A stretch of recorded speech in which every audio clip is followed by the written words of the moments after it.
The other thing I said, which I don't think I said on stage, but we talked about afterwards, is that I don't like to have a transaction die in my hands. So by that, if we're in just an offer and we're going back and forth and something might be rejected, and then again, like it doesn't necessarily, just because it was rejected in my head doesn't mean we're over. I mean, sure, the seller might think that, but I'm going to come back with something else that might be more advantageous to them. And I just had that happen like 3 weeks ago. The seller rejected, and the other agent was like, "Sorry, Ashley," and I was like, went back to the buyer and I'm like, "Wow, they didn't like that.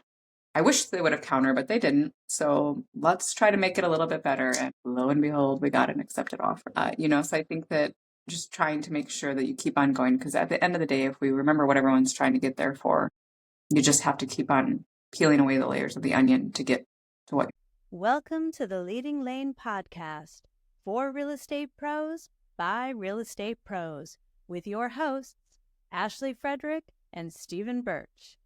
If you're looking for an honest, authentic, and raw perspective, you found it. Welcome to the Leading Lane podcast.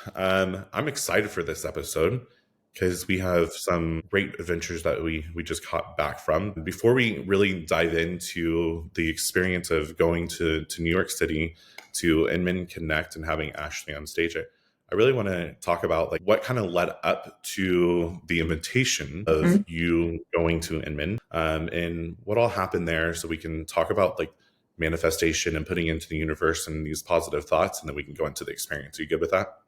Sure. Okay, cool.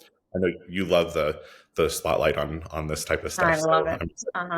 Well, I think it goes back to Stephen's mantra for the year, which is Hakuna Matata. And we were in a poolside talking about things that we want to happen in 2025. So I think that was on a Thursday. And I threw out just wanting to be on more stages. And, that always looks different for me, I think, maybe than what I think it's going to be and what it's going to be. But for me, I guess I just want to, share life experiences. I want to try to inspire other people, small town USA girl right here, like, to show people that you can be from anywhere and you can make a difference. So that was a Thursday. And on Friday, I got an email from our friend Keith at Next Home and said that they had an opportunity to be a guest speaker on a panel, and they thought that I would be a perfect fit for it. So of course, there's like the hot minute of like, why would they pick me? Like, I shouldn't be on stage. Like, I'm not going to do that. And then you have to reel it back for yourself and be like, nope, like I'm going to make this happen. For me at that point, it was just a little bit of timing. So my husband was having a major surgery like 2 days before the speaking event. So I just asked them to give me some time for logistics, and I figured it out so that I would be able to fly and make a real fast 48-hour turnaround. So they're Wednesday afternoon, spoke Thursday out, Friday morning. But it was a great opportunity. Super thankful that Stephen was able to join me as well. But there's so many different aspects of what happened in that short amount of time. I'm very grateful for. I think probably starting was we were able to get together for happy hour and dinner with some other friends of ours that live on the East Coast. And I think for me, it's just, these aren't people that you get to see every day. These aren't people, some people we had met for the very first time, but maybe follow our podcast, follow us. But like the sheer excitement from other people for you is just something that is, nice to embody, I guess, if you will. And I think it gives you that extra push that there are people that truly are rooting for you, throughout the U.S. It's not just at home, or it's not just your closest friends. So that for me was just very like uplifting to have prior to doing that. Right. And, I think with going there, like, I was like, oh man, we're going to go to a happy hour. Like, it's cool. But, and, obviously the CEO, James Dwiggins was there, and, he was the star, if you will. But really, they're there. Like, every single person that was there was coming up to you and super excited for you. And, I think as the night progresses, those deeper conversations that we were having, especially at dinner, which that freaking bread at that restaurant. The butter. Yeah, bread and the butter, and then the leeks, and it was just fantastic. But But just like how, the butter, just so you know, was like a foot tall. And like I'm from a yeah, dairy state and there was still a lot of butter. I can't lie. I actually thought it was ice cream at first. I was like, why are they bringing that out? Like, and they just like scooped it out of that big old ice cream container and just popped it on the charcuterie board. And I was like, holy hell! Like, what is this? I think that's the first time my mouth was like open of like in awe of the presentation at a restaurant like that. But anywho, like as the conversations got more in depth, and there's people that were coming up to you, how does that make you feel that they're making comments about watching your journey, listening to the podcast, or just different things that you have done has inspired them and how that has impacted their lives? How does that make you feel in the moment, and then the overall feel of it as well? I think in the moment it's still always a little bit like not like an ick, but like like I don't know how to put that into words, but I think sometimes it's hard for us to see ourselves as others see us. So, for me, I'm just doing what I enjoy doing, and I forget that it's maybe not common, to have these opportunities or whatnot. So, I've worked really hard on saying thank you because I think in the past it used to be, like I'm not good enough or oh I'm sure I'll mess up or something like that. And that's not really fair for them either to hear that. So I've worked really hard on the thank yous and the appreciation of, people supporting other people because for a long time in my career that wasn't the case.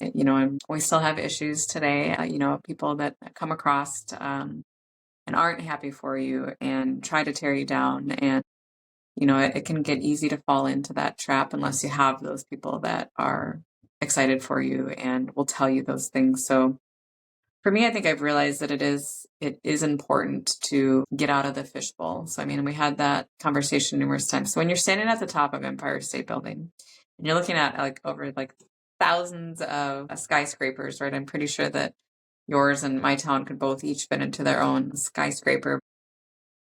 It is a little bit just like humbling of realizing like we are just these like itty little bit of people and we come from these itty little bitty fish bowls. And then you're in the city where there's like a million people, right? And I think sometimes when you look at it from that, aspect, it is pretty cool that we're just coming from these little areas and we can go make impacts in other areas. But it's just been a mindset for me differently when things here, like I had a situation here a couple weeks ago and I got upset about it. And then I was like, you know what? Like this is the fishbowls situation. I'm just going to back away. They can do whatever they want. And I'm going to focus up here in the ocean. And I Hmm. think the more that we can focus on the possibilities that are available in the ocean, the more people, will be able to impact. Absolutely. And I think you're so right on that aspect of like being up there. And I think we even both kind of said it, like you were like, it's so peaceful up here on top of the Empire State Building and it's so calm. And then you're looking at down at these other buildings and, across the sky view there. And you're like, man, I'm so small. And for me, it was almost this like, I don't know how to necessarily describe it. Like, I think I've always had this like being small town America, everybody's looking at me constantly. Nobody knew who I was there.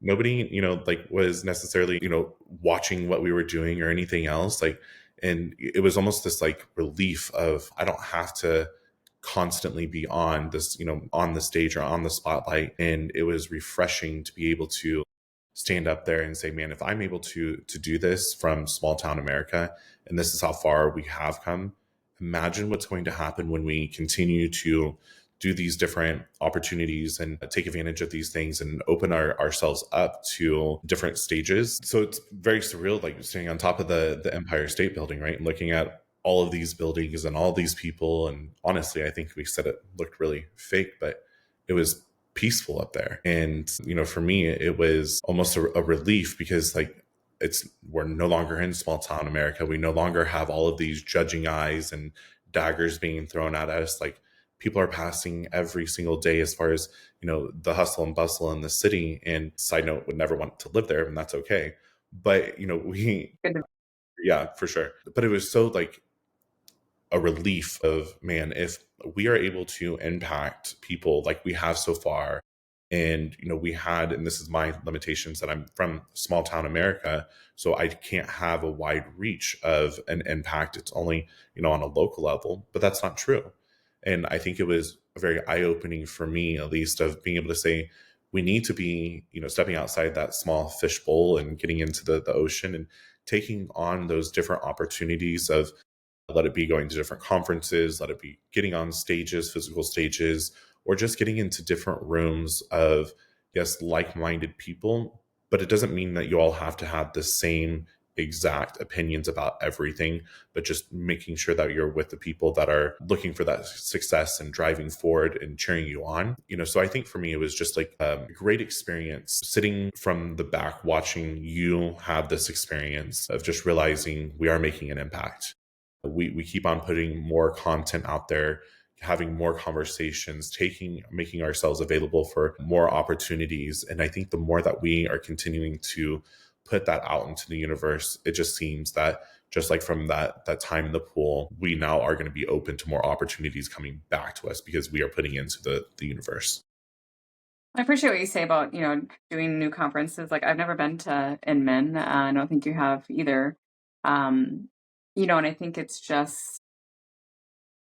good to go to different things that you wouldn't normally hear, right? Because we can go to our conferences and it's kind of the same, pattern, if you will. So, for me, it was interesting how much they talked about AI, which, we talk about a lot, but I think hearing it from people that are doing it all day and every day and what that might look like in the future was interesting. But also, like listening to James and Mauricio debate clear cooperation policy, which that's probably a great topic for us to have on a podcast in the near future. And even they had like the audience take a poll when you were there. Are you for clear cooperation? Are you not? And do you not know what I'm talking about? And I think there was like 5 to 8% of people that didn't know what he was talking about. And like, that's concerning to me. Like, it's a huge deal. So I think it shows how much education still needs to be done on the forefront of what's going on real estate. I appreciated it that we didn't spend a lot of time on the lawsuit, because I think you and I can agree, like, we've kind of beat that like out of everyone. Like, it is what it is at this point in time. We've all made our changes, still have some stupid things to deal with.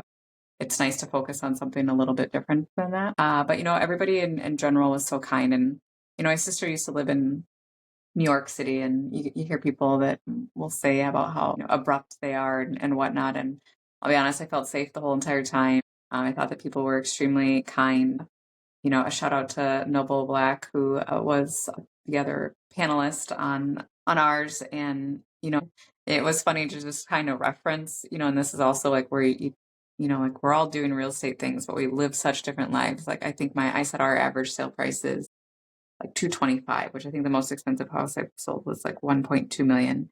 And then he said his currently highest listed was like 120 million was the listing. And I was like, we're going to have to work for years, So I think it's just but on the flip side, right? Like, then me talking to him, and like I said that I do 90 transactions a year. He was like, oh my God, I don't know how you do that. So it's so different how, like, in the past, I maybe would have looked at someone that says they sell $120 million homes and been like, we're not one and the same. But yet here he's saying like he probably only has to do, I mean, like one, but like 10 transactions a year, right? Or like I'm doing 90 to make up for it. So I think that it was this appreciation that we might be from different aspects of life and doing things very differently, but we are both very well in tuned with how real estate works, how you treat your clients, what's good for them. So I appreciated that. And, I think the other part that I encourage, I think we talk about this too, is after the presentation, I think was very special or important to me. A couple people came up afterwards. You and I, sat at the bar afterwards and had people come up. And I think that there's a lost art of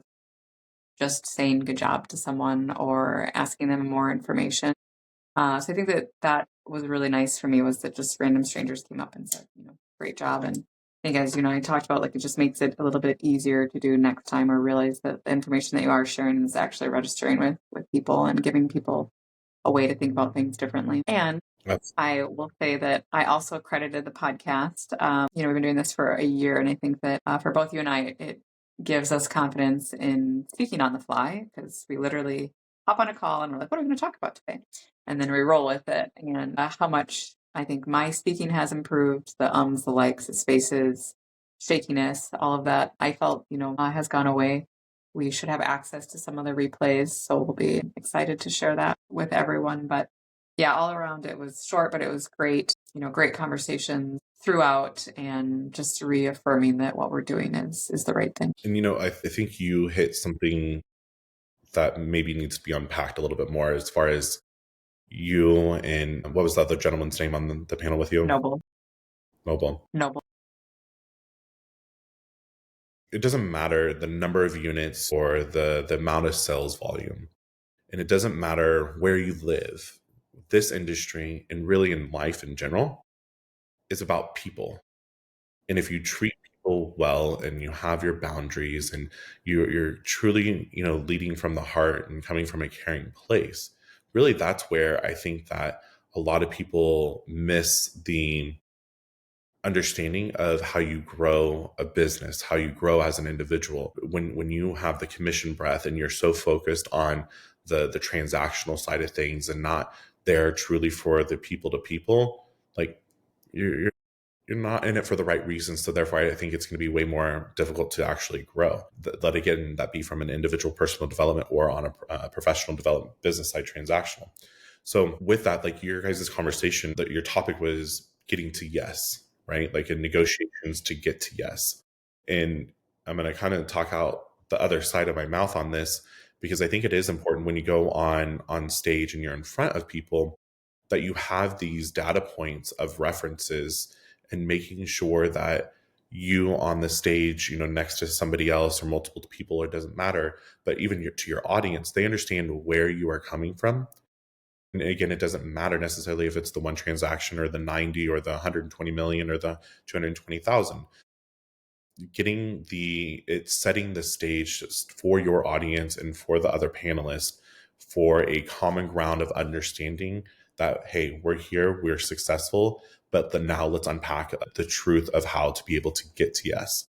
So can we talk about some of the questions that you were asked on stage on being able to get there? And I have those on the notes if we need to pull them up. But really the negotiation was the main highlight, right?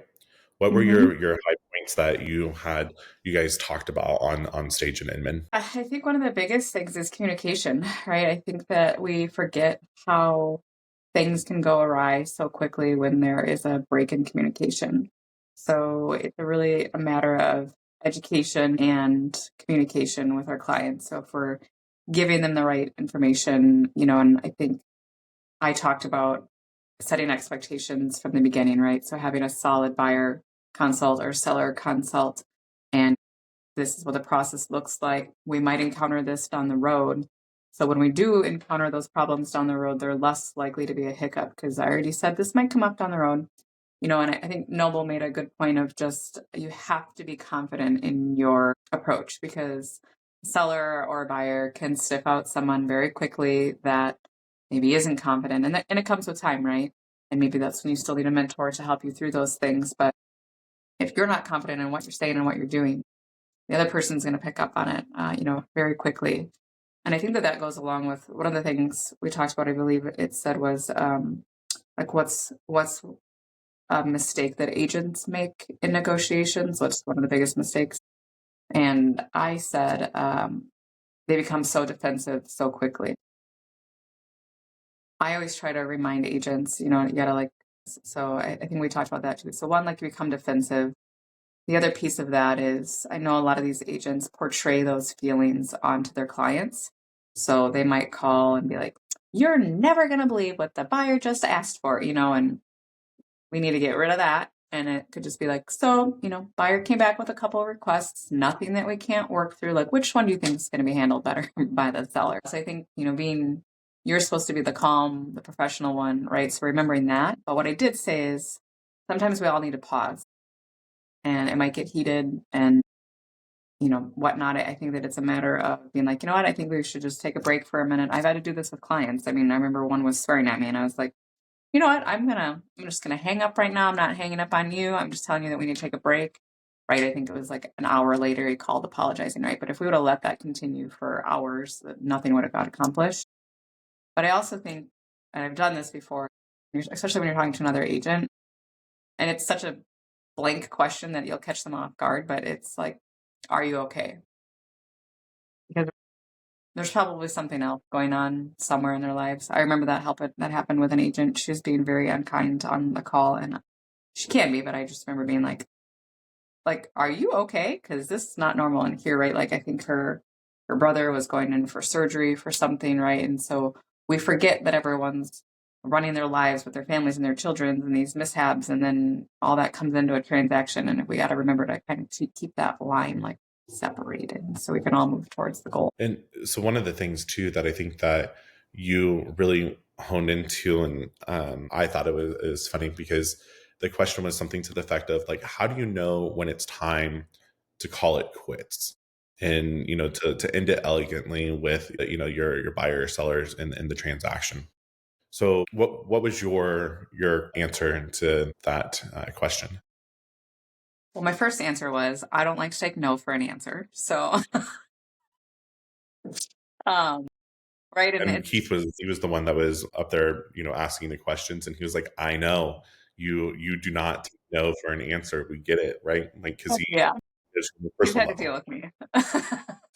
So, and I think that there's a couple parts that go with that, but I've talked about there is an art of problem solving, right? Mhm, So that's part of the not taking no and no for an answer because, and I'll be honest, sometimes it doesn't work, but 9 times out of 10, there's probably a solution in there somewhere. We just have to weed through the messes to get to that, and I talked about too how especially if you're working with a newer agent, they maybe haven't had that situation before. So instead of them just being like, well, nope, the lender said they can't do this, I would come mhm, back and be like, sure, I understand that that lender can't do that, but did you try this lender? I know that this lender has been able to do that. Well, they didn't know that. They called that lender. Lo and behold, we saved the transaction. So I think that you just have to be able to problem solve. And I think that a lot of people are just very easy to give up. The other thing I mhm, said, which I don't think I said on stage, but we talked about afterwards, is that I don't like to have a transaction die in my hands. So mhm. by that, if we're in just an offer and we're going back and forth and something might be rejected, and then again, like it doesn't necessarily just because it was rejected in my head doesn't mean we're over. I mean, sure, the seller might think that, but I'm going to come back with something else that might be more advantageous to them. And I just had that happen like 3 weeks ago. The seller rejected, and the other agent was like, "Sorry, Ashley," and I was like, went back to the buyer. And I'm like, "Wow, they didn't like that. I wish they would have countered, but they didn't. So let's try to make it a little bit better." And lo and behold, we got an accepted offer. So I think that just trying to make sure that you keep on going, because at the end of the day, if we remember what everyone's trying to get there for, you just have to keep on peeling away the layers of the onion to get to what you want. Right. And I think it's so interesting that it loops back to where when you started on this conversation is that it goes back to education and communication. And right there, you not only just education and communication to the other agent, but also to the client that you're serving. So I think that the reason why one of the many reasons why you are so successful at what you do is because you have those true, honest conversations, education consults right up front. And you're constantly educating and communicating to your client throughout the journey of that transaction. So therefore, you don't have as many transactions that fall out. And therefore you don't have that many clients that you have to end, their relationship because you've already established expectations right up front, and if they're not willing to meet those or come to the table with those expectations, you're not willing to move forward with that client. So it's almost like you are safeguarding not only yourself and I mean in the transaction right up front, but you're even going back to the boundaries and your mental health. Like you don't want to enter a relationship with somebody to then go into an under contract for a transaction and then that drama and trauma, flows over into that and blows up. Like you're already establishing clear expectations and articulating up front for them to go into this journey well versed on exactly what's going on. So I think that that's just something that I wish we would have hit on a little bit more on stage of like understanding that it's not just let me hurry up and sign that buyer agency and let me hurry up and get you under contract.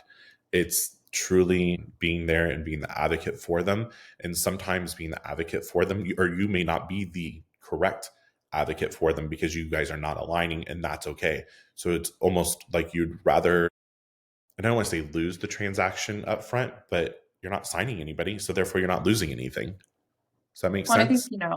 Yeah, I think that it's a matter of recognizing your boundaries. And I think, Noble made a comment to that about, I think, a lady that I don't remember if he had shown her like tons and tons of properties and they just, unrealistic expectations, and he decided, to just tell her that it wasn't a good fit. And I think he said it was like 4 years later and it was a listing of his, and like that buyer was looking at a listing of his with another agent. So like, right, he realized like that would have been 4 years worth of someone that still just wasn't ready to commit. Even like last week, I had when you travel, it makes your schedule a little bit difficult. There's a lady that was very adamant about a specific time on Monday that she wanted to meet. Like I couldn't. I already had prearranged appointments. I think she had, called and texted and emailed like every single day. If I didn't respond within like 5 minutes, it was another email or a text message. And like, right, for me and my mental health, like that doesn't work well for me. And so for me, I referred it to another agent in our office that can be more flexible or might have more time available. And, they were under contract, right? So it's a matter of like realizing, again, like that's just not a good fit for me right now, but there's another agent that's eager and will have that time available on Monday. And we still worked for the client, right? Like she still got what she needed and everybody's happy at the end of the day. So I think, I talked about it on stage, but especially for new agents, I think it's really hard to give up a client because like you're looking for your first paycheck. It is what it is, right? To get into that routine, like we're at a place in our lives where we can refer someone out if it doesn't make sense. But I try to tell those new agents, again, you have to be mindful of how people are talking to you. And if they're being rude and, I think we talked about a couple episodes ago, like it's okay, like to break that because I guarantee you that someone right behind them is going to worship the ground you walk on. They're going to be your client for life. And we just have to remember that we are not at everyone's fucking call as much as they like to portray that. There's realistic things in life that just can't make it happen. And with that, not only that's how the clients like to portray that, but that's how, I felt when I first started, that I had to be at the beck and call. And so I know that we talk about that multiple times and over. And it's just, I think it's great to be able to hear that no matter what conference we go to or where we're at, these different topics that we are continuously talking about, it's almost like, I don't know if it's that I'm more aware of these topics and it's being talked about other places as well. And I think that, one of the other podcasts I want to do and talk about is, mental health, and again, on, high producing people, those that are constantly out there, and how actually strenuous it is on your personal side. So I think it's so important to continue these messages and conversations, having them all over the place and not just making everything so transact. So any last things that you would like to throw out there? Just that I'm extremely humbled by the experience. I'll be honest, I shared it with Keith too. I maybe wasn't in the right mindset that time of year. And it's just funny how reaching out, right? And for them, it was nothing. It was just like, hey, let's get Ashley on stage. But how much that changed my mindset to tackle the year. And it was a reaffirmation of I can do scary things. I can do what I want to do. I can be on stages. I deserve to be on stages. I've worked for that. So, it's funny how just one simple email can change the trajectory of someone's year or month or, life, if you will, because it opens up other doors. So just very humbled and very grateful. I'm very thankful for the following that we have, the support. Again, I hope people realize that all the messages that they send looked at, received, and keep us, going. But that I think both you and I are grateful for the opportunity and look forward to more opportunities to speak with people. It was interesting. And I think I told you about on Tuesday morning, I had a lender that came up to me and he's like, I was at my conference in Florida. They said they were looking for speakers. And I was like, oh, my friend Ashley said she wants to be on more stages. So I think you're going to come to Florida next year. So it was just kind of funny. You have to put it up. And we got an email from an association, right, asking us about CEs and being able to come up and do different trainings. And so I think it's scary. It's scary as shit, right? Like it's scary to get out there doing something new, but I'm so proud of you for jumping on that opportunity. And especially with everything that you had on the personal side with Ben going through surgery, and kudos to him for saying no, go, right? Like, and your sister stepping up to be able to come up and help, your team being able to manage holding down the fort. Like, I think how much you have worked and everything, has led up to this to be able to open or allow you to take these opportunities, and everybody's cheering you on. So kudos to you, congrats, and I'm excited to see what else this opportunity presents. Yeah, I think there's thank so you. much. So So glad you were able to be there. yeah, absolutely. Cool. Well, thank you for tuning in for the Leading Lane podcast. If you would like to be a guest, please let us know. If there's any specific questions you want us to answer, please reach out to us. We'll be more than happy to talk about it. If you've enjoyed today's episode, please like, subscribe, and share with others. Stay connected for more genuine insights and strategies to boost your real estate career on Facebook or check out our website. We'll see you next time.